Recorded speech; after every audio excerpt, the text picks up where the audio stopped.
Hosanna, Hosanna, Hosanna, Hosanna, Hosanna. Ouvrons les portes à Dieu. Ouvrons les portes à Dieu pour notre vie. Ouvrons les portes à Dieu pour notre bénédiction. Ouvrons les portes à Dieu pour nos enfants, pour notre héritage. Ouvrons les portes à Dieu pour mourir dans la paix, dans sa présence, dans une plénitude, dans l'amour de Dieu. Ouvrons les portes.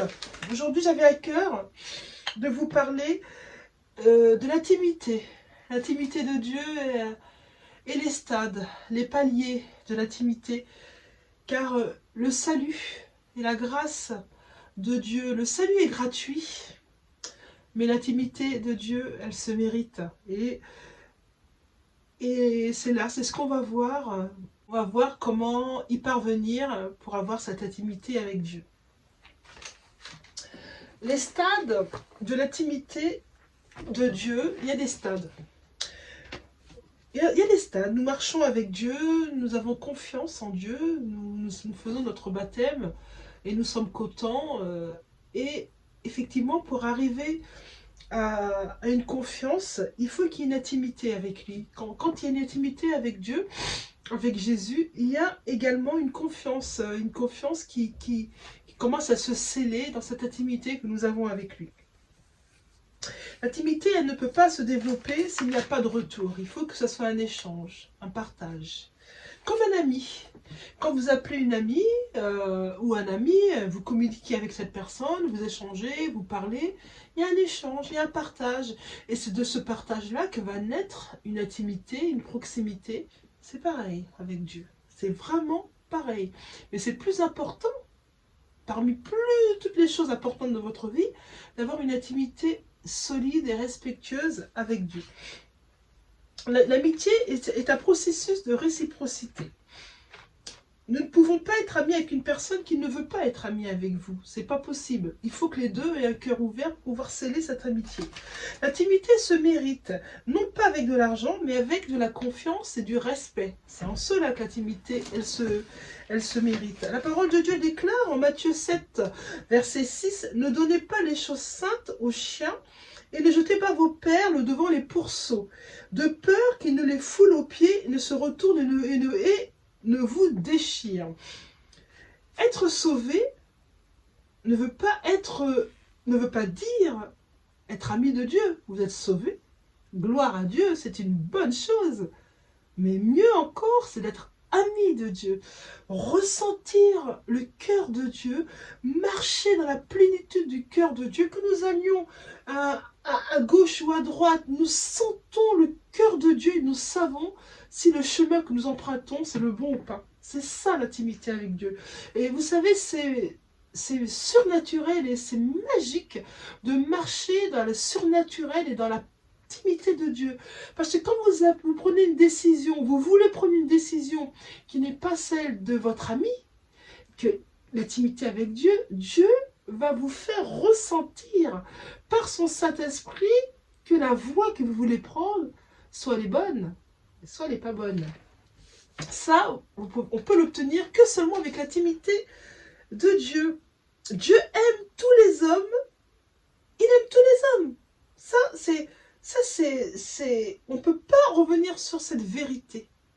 Il aime tous les hommes et leur accorde le salut au travers de Jésus-Christ. Dieu aime tous les hommes au travers de Jésus-Christ. On ne peut pas dire aimer Dieu s'il n'y a pas Jésus-Christ au travers de Dieu. Parce que la parole de Dieu déclare que c'est en Jésus-Christ que nous avons la volonté et nous avons le regard de Dieu favorable sur notre vie. C'est en Jésus-Christ. C'est Jésus-Christ qui a fait ce sacrifice pour que nous puissions avoir cette proximité avec Dieu le Père. Beaucoup de croyants n'aiment pas assez Dieu. Je prie dans le nom de Jésus que ce ne soit pas votre partage. Je prie que vous aimiez Dieu comme lui il vous aime. Ils n'aiment pas assez Dieu pour s'y intéresser pleinement et ils ne veulent pas développer l'intimité qui est pourtant disponible par la grâce de Dieu, par la disponibilité de Dieu, cette intimité est disponible. La parole de Dieu déclare en Jean 15, 15, « Je ne vous appelle plus serviteur parce que le serviteur ne sait pas ce que fait son maître, mais je vous ai appelé ami parce que je vous ai fait connaître tout ce que j'ai appris de mon Père. » Allez, alléluia, amen. Jésus nous fait connaître l'amour que Dieu a pour nous en Jésus. C'est une grâce. Nous avons nous avons cette grâce, cette possibilité, cet amour de Dieu par Jésus, d'être proche de lui. La parole de Dieu déclare, Nombre 12, versets 6 à 8. Il dit, écoutez bien mes paroles, lorsqu'il y aura parmi vous un prophète, c'est dans une vision que moi, l'Éternel, je me révélerai à lui. C'est dans un songe que je lui en parlerai. Il n'en est pas ainsi de mon serviteur Moïse. Il est fidèle dans toute ma maison. Je lui parle bouche à bouche, je me révèle à lui sans énigme. Et il voit une représentation de l'Éternel. Pourquoi donc n'avez-vous pas craint de parler contre mon serviteur, contre Moïse? Quand nous sommes amis de Dieu, véritablement amis, qui est un échange, un lien fort, encore plus fort que le salut. Quand une personne dit du mal de vous, contre vous, eh ben, la miséricorde, la grâce de Dieu ne va pas permettre que ça vous touche. Dieu va vous venger parce qu'il est votre ami. Dieu ne va pas permettre que cette situation perdure, qu'il y ait une personne qui dise du mal de vous et qui vous fasse du mal. Dieu va se mettre entre lui et vous pour vous protéger. Parce que vous êtes son ami. C'est glorieux, c'est magnifique. Tous n'ont pas cette grâce, hein. Tous n'ont pas cette grâce, mais elle est disponible pour tout le monde. Il suffit d'être ami de Dieu, d'être dans l'attente, dans la patience, dans l'adoration, d'être dans l'écoute et d'être dans l'amour. La clé de toute chose, c'est l'amour. Dieu utilisait Marie et Aaron. Alors Marie, c'était la sœur de Moïse. Et Aaron, en tant que prophète, mais plus qu'un prophète, Moïse était l'ami de Dieu. Vous savez, Moïse, c'est celui qui a reçu les 10 commandements. Moïse, il est monté 2 fois sur le mont, faire un jeûne et prière 2 fois 40 jours. Quand Dieu trouve un ami parmi les hommes, il vient le consulter et l'avertir quand il prend une décision. Oui, Dieu vient le consulter, il consulte son ami. Aujourd'hui, le monde va mal parce qu'il n'y a pas assez d'amis de Dieu. Il n'y a pas assez de prophètes de Dieu pour que Dieu aille parler à cet ami pour lui dire, bah, écoute, tu as vu ce qui se passe en Inde, il y a eu que ça aussi, qu'est-ce que tu penses que je vais faire? Dieu attend que ça de nous. Il veut avoir un lien, un échange avec nous. Nous devons apprendre à être amis de Dieu, à écouter. Être ami de Dieu, c'est pas forcément parler, déverser sa colère, ses blessures, ses problèmes. Oui, Dieu, il y a eu ça, il y a eu ceci, il y en a, fait ci, fait ça, et patati, et patata, pourquoi ceci, pourquoi cela, pourquoi la guerre, pourquoi l'autre il a tué ceci, pourquoi... C'est pas ça être ami de Dieu. Être ami de Dieu, c'est rester dans le silence et d'écouter la présence de Dieu, et d'écouter ce qu'il a à vous dire. Pour écouter Dieu, il faut faire silence. Il faut faire silence dans son âme. Faire silence et faire grandir l'esprit. À notre nouvelle naissance, nous sommes des bébés spirituels. Nous passons tous par là. Nous sommes des bébés spirituels dans le naturel. Un père ne peut pas venir trouver son bébé pour se confier à lui, car celui-ci est trop jeune. Il ne peut pas venir voir son bébé. Il ne peut pas lui parler, à part ce que le bébé comprend. Mais quand le bébé grandit, quand il cesse d'être bébé spirituel, là, on parle à l'enfant, on échange. Tu veux un morceau de gâteau? Tu veux une crème? On communique avec cet enfant-là. C'est ça la croissance spirituelle. On grandit. On ne peut pas naître de nouveau et avoir cette croissance spirituelle. C'est en grandissant, graduellement, qu'on arrive à être avec Dieu de plus en plus profondément. Et ça s'enclenche et on devient scellé dans la présence de Dieu. Et on est ami de Dieu. Et plus rien, même en tirant, ne peut déceler l'amitié que Dieu vous accorde. Plus rien. Le diable, les démons, les attaques, une fois que c'est scellé, c'est scellé. Il y a aussi des personnes qui sont dans le Seigneur depuis de nombreuses années. Ces personnes auront dû mûrir depuis longtemps et s'approcher de Dieu, mais elles sont restées charnelles et attaché aux choses du monde. Vous savez, quand on s'attache aux choses du monde, aux choses charnelles, les plaisirs de la chair, les plaisirs de la boisson, de la cigarette, du trop manger à table, les plaisirs charnels, on s'éloigne fatalement de la présence de Dieu. Parce que Dieu a besoin, en fait Dieu est jaloux, si je puis me permettre. Dieu veut avoir la première place dans nos vies. Il veut la première place dans nos vies. Il est Dieu. Il nous voit à lui tout seul. Dieu dit qu'il ne donnera sa gloire à personne et il veut notre amitié à lui tout seul. C'est pareil. Il ne peut pas partager notre amitié, que vous soyez amis avec Pierre, Paul, Jacques, et vous venez voir Dieu après. Non, Dieu veut la première personne, il veut la première place pour lui. Abraham et Moïse. Genèse 18, 17 à 33. Alors l'Éternel dit, cacherai-je à Abraham ce que je vais faire? Abraham deviendra certainement une nation, grande et puissante, et en lui seront bénies toutes les nations de la terre. Sodome était la ville de toutes les abominations. Sodome et Gomorrhe. Abomination, c'est-à-dire qu'il y avait une impudicité telle que c'était en horreur à l'Éternel. Une impudicité, des abominations, des sodomies. Sodome, le mot Sodome est né le mot sodomie. La sodomie, les abominations, homme, femme, et homme, bête, femme, etc. Dieu ne vient pas voir Lot qui lui habite à Sodome, pas du tout. Il va voir son ami Abraham. L'ami de Dieu peut influencer le Dieu dans sa décision. Eh oui, je vous assure, c'est ce qui est marqué dans la Bible, hein, c'est pas moi qui l'invente.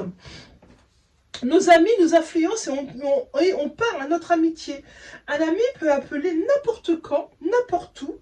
Nous serons toujours disponibles pour lui. Oh, alléluia, Seigneur, je te rends gloire.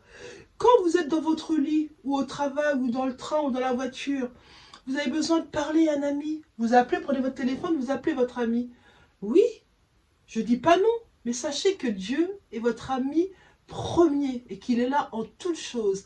Il est là du matin au soir, du soir au matin. Il n'attend que ça, que vous vous confiez à lui. Dieu n'attend que ça. L'Éternel parla à Moïse en face à face comme un homme parle avec son ami.